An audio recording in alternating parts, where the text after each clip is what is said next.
Michael Andretti has taken yet another shot at Formula One and the way they've treated him in the past. The American isn't happy with how everyone reacted to his partnership with General Motors brand Cadillac to form part of the entry. And now that things are looking up for him, he's decided to dig a deeper wound into the F1 bosses and the sport of Formula One. Many won't be happy with what he had to say, but it seems like everybody thinks like Andretti. They just don't have the courage to say it in public. Now that the FIA has announced that official talks have started regarding the entrance of the 11th team on the grid, Andretti has been very active on the partnership end. For example, he signed a contract with General Motors, more precisely Cadillac, as he stood by his promise that with his entrance in the sport, Formula One will generate a lot of revenue and attract a lot of new investors. Nonetheless, Andretti doesn't have many friends in Formula One, and the only teams that support his bid to enter the sport are McLaren and Alpine. Other than that, the rest of the grid is very reluctant to have a new competitor, mostly because they don't believe that Andretti can bring a lot of value to the sport. This is something that Wolff was very vocal about, asking questions like, how can Andretti prove that he'll bring more to the sport than take away from it? On the other hand, Wolff even said that if a new team was to enter the sport, it should be an engine manufacturer like Audi.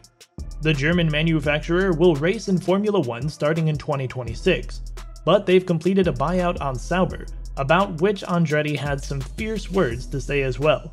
That manufacturers come and go, but his team will be here to stay. What is even more interesting is the fact that even Steiner, the team principal of the last team to join F1 in 2016, is very much against Andretti joining the sport. If Andretti does so, the American side of Haas, which is a very bland and controversial one now, will totally go away, and the team will be exposed for its lack of protection of American interest yet again. Steiner believes that the dilution fund that Andretti needs to pay, $200 million, is a small amount of money, and with the increased cost of Formula One, this amount should be higher, or around $600 million.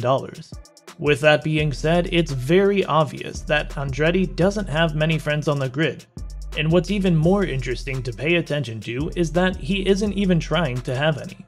He's been criticizing team bosses and Formula One for how they treated him, and when asked if he was surprised that Formula One team bosses reacted the way they did once the partnership with GM was announced, Andretti added, "It's all about money. First, they think they're going to get diluted 1/10 of their prize money, but they also got very greedy, thinking we will take all the American sponsors as well. It's all about greed and looking at themselves and not looking at what is best for the overall growth of the series. It's inevitable that the sport has reached massive popularity in the USA, and now that the Caravan will visit 3 races from 2023 onward, the question of an all-American team has to be answered once and for all. Andretti's bids are serious ones, and with him building the new facility in Fishers, Indiana, one that's worth around $200 million and is supposed to be operational soon, the Formula One dream is going to become a reality that he could have only hoped for. Nonetheless, Andretti isn't really satisfied with how the sport has treated him and his bids to enter now or from 2026 onward, and now that he's proven his worth to the world, he will make sure to deliver on his promise. But that won't go without taking quite some swipes at the F1 team owners and the team bosses. And when talking about them further, he made sure to praise the president of the FIA as he added, "I'm not surprised. In F1 the owners look out for themselves, not what is best for the series. That is the difference between President Mohammed's position and the team owner's position. President Mohammed is looking out for the future of the sport. Mohammed gets it. He's a racer and he understands the series needs to have 1 or 2 more teams.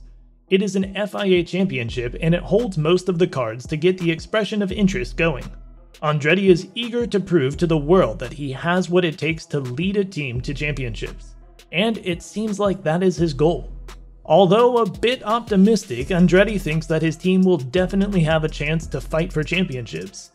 Maybe not straight off the bat, but once he's settled in for a year or 2 in Formula One, then the situation will change. Andretti also revealed that he has not been disheartened by the relatively lukewarm response within F1 to his potential arrival, adding, "It's always fun to shut them up." But the cards that Andretti currently holds in his hand are good ones.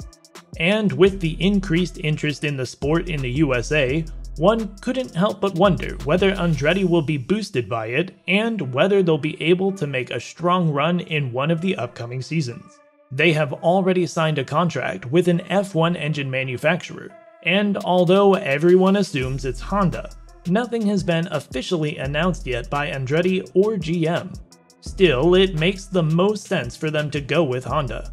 Now that the Japanese manufacturer will withdraw from Red Bull and the Austrian team will head into the 2026 season with their own, fully dependent powertrain. But still, there is something about Wolff's statements that one couldn't ignore, and that's the fact that the last team that has entered Formula 1, Haas, still doesn't have a single win after 144 appearances. On top of that, the 2020 and 2021 seasons ended poorly, with the first one resulting in just 3 points, and the latter one without points, meaning that all they did was just run on the track without any particular reason. Haas has proven that they are on the right track now, but the last thing that Formula 1 needs is 2 more backmarkers that are going to be passed left and right due to their lack of competitiveness. Obviously, one thing could lead to another, just like in the case with Jordan, a team that later became Jaguar and then Red Bull, but that isn't really a guarantee, and it's going to be a very interesting thing to see what is going to happen with Andretti and General Motors.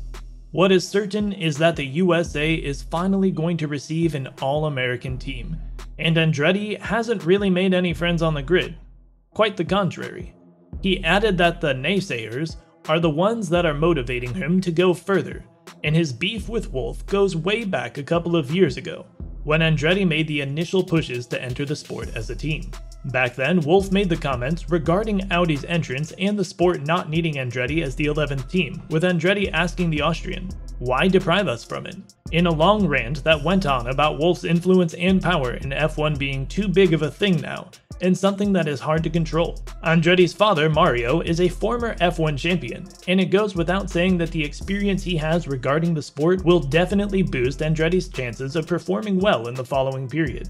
The USA fans are going to be absolutely delighted that they'll have a team that will defend their interests, and that has been proven by Andretti's wish to sign Colton Herta as the first driver. Remember, Andretti was also the one that pushed for the FIA to give Herta the super license, in what turned out to be a bid to give Herta a bit more experience in F1 before Andretti arrived. However, although a controversial figure, Andretti has opened the way for other teams to enter the sport as well, with the FIA now talking about a potential 12th team entering along with Andretti. It seems like the FIA will push to involve even more teams in the sport, and the increased interest does come with a bit of a cost. We've seen 24 teams in the past, but whether we'll have that sight again in our lives, well, only time will tell. What is more than certain is that the governing body, or more precisely its president, has acknowledged that the sport is moving in a different direction, and whether we like it or not, changes are bound to happen. Stefano Domenicali may not like it, just like Wolff, but that doesn't mean that the changes won't happen. With that being said, what do you think about Andretti's push to enter Formula 1 and his statements about the team bosses? Do you think that he has the right to throw shots at the ones that aren't respecting him enough? Let us know in the comments below.